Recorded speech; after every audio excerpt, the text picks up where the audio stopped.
What's up, guys? Alex here, TCG Metagaming. So a little bit of a different video. I wanted to talk about buying singles. In this video, we're going to talk about buying Pokemon singles. I know we've been talking about bulk in the last video, but I kind of want to dive into buying singles because there's also a lot of money to be made there. So one thing to take note of is that when you're buying cards, especially at a percentage, your goal is to make 10 to 15% profit for every card that you sell. Now, there are times where you might buy a card at $105 and the next day before you even sell it, it's at $99. You already lost $5 worth of value. Um, Things happen. It is what it is. But overall, you should average about 10 to 15% on every card that you sell. That you actually buy that you don't get out of bulk. Now, there are times where you make a ton of money from cards that people put in bulk that are actually worth 5, 10, $15 that maybe they just didn't know, and those are all the freebies. So yeah, so I put up an example. Charizard EX. I have my little spreadsheet here. So Charizard EX is a pretty popular card. It sells quick. I did the lowest price verified was 104. So that's one thing I'll talk about. When I do buy singles from people, I do go off lowest verified. In this case, it's 104 because it's 103 plus 99-cent shipping. Now you can go off of the 106.99. It's not that big of a deal. It's just $2. But typically I'll go off of the 104 price. So like first verified low. And if you don't know what a verified seller is, it's this little gold star right here. So as long as I have a little gold star, it means that they're in good standings. They're sending out their cards, all that good stuff. And if you're watching this video, at some point you will become a gold star seller. So yeah. So going off the 104 price, typically, oh, let me just go over this. So TCG fees. I may be off a percent or two. I'm not 100% sure. But on average, it's about 14%. And if you're a pro seller like me, you actually get charged an extra 2.5%. Because I do have the mass pricing tool and all that good stuff. And I'll actually make a video about that later. But yeah, so let's just assume that TCG takes 14% right off the bat when you sell the card. So if we did $104 times 14%, comes out to $14.56. So when you sell this card on TCG Player, they're going to automatically take $14.56 from you. Cost to ship, you do have to put this in a bubble mailer, and it does have to, it will require tracking. So that's another $4.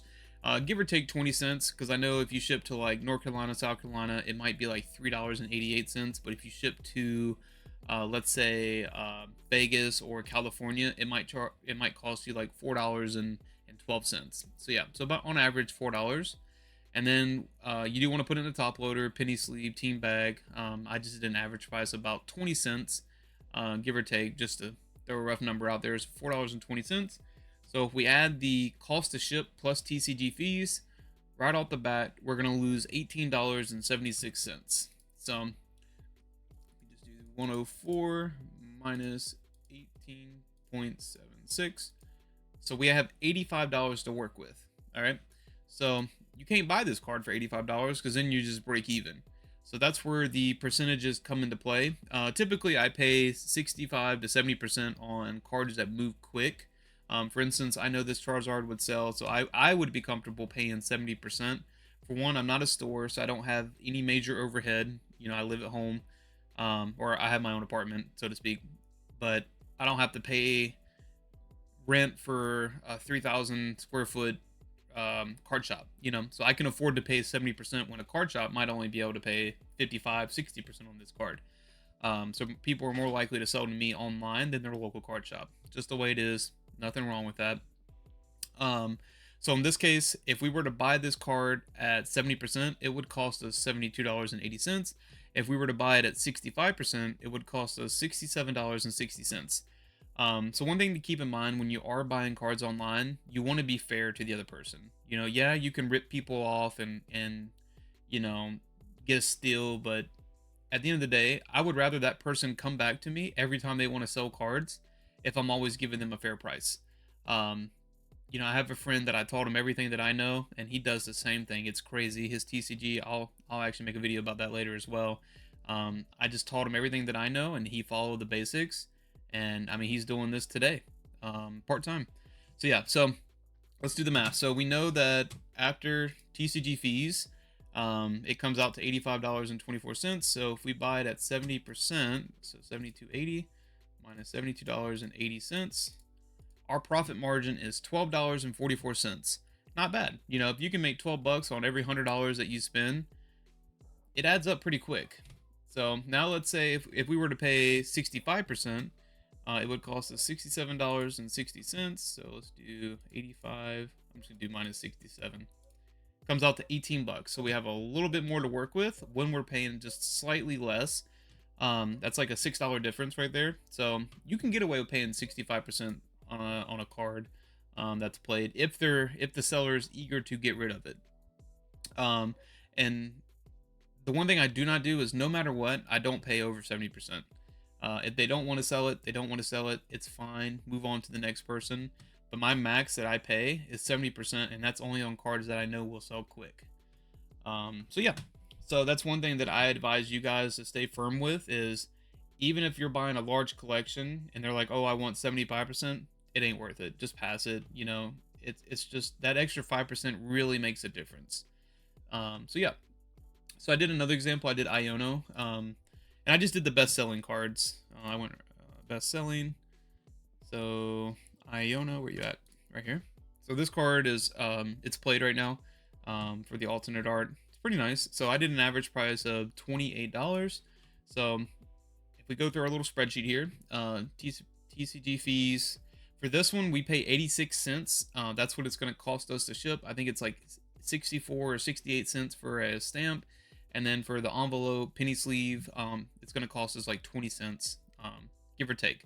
So roughly, it's going to cost us $4.78 to buy this card. Now you're thinking, oh, this is like 1/4 the price of the Charizard.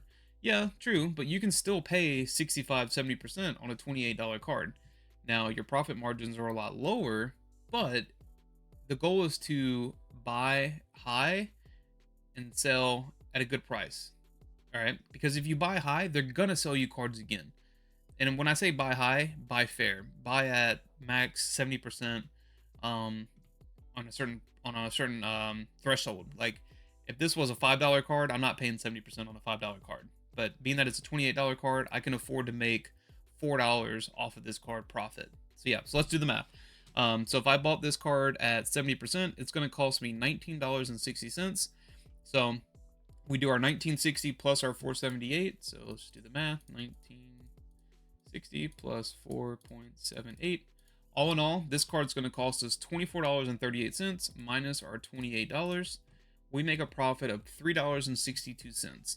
Now, I know what you're thinking. It's not a lot. Yes, I understand. But the goal is to do it over and over and over again. You know, if you do that 1,000 times a month, you know, I know it's pretty high.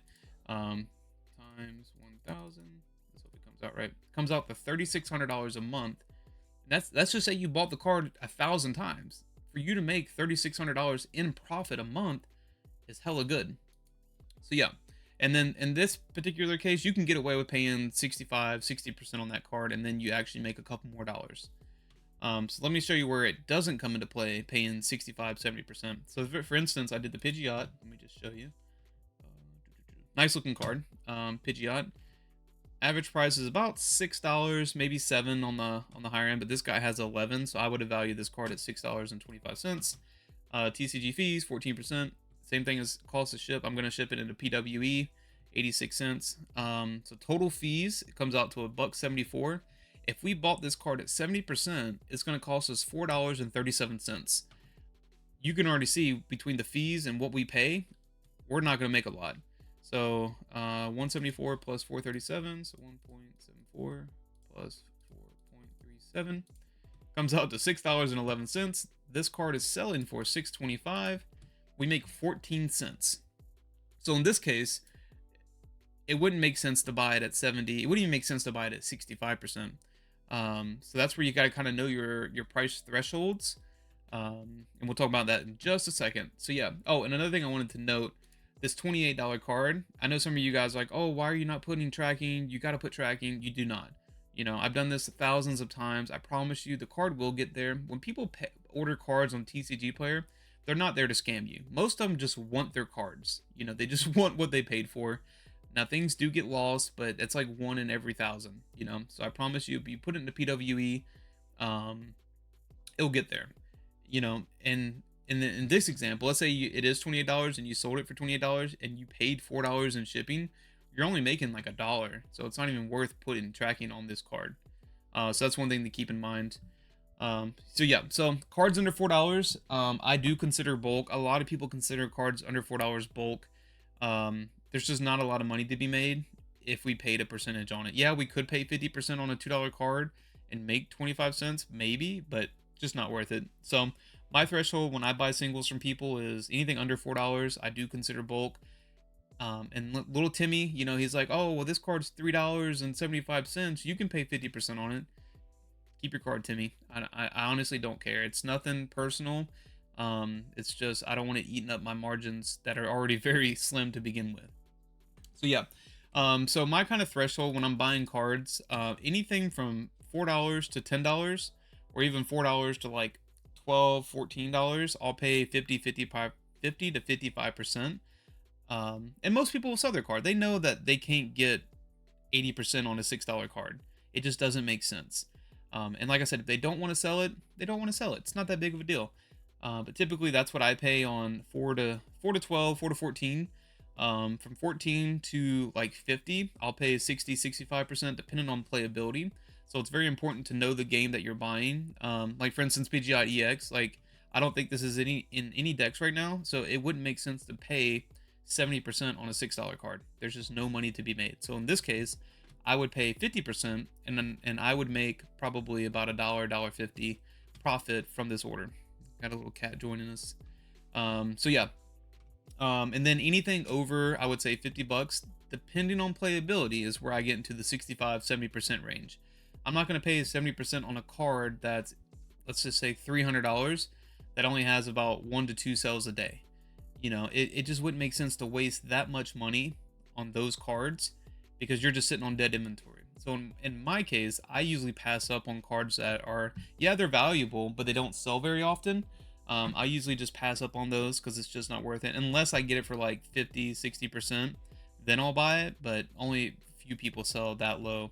And they understand that card's just going to sit, you know, it takes a special person to buy a $300 card.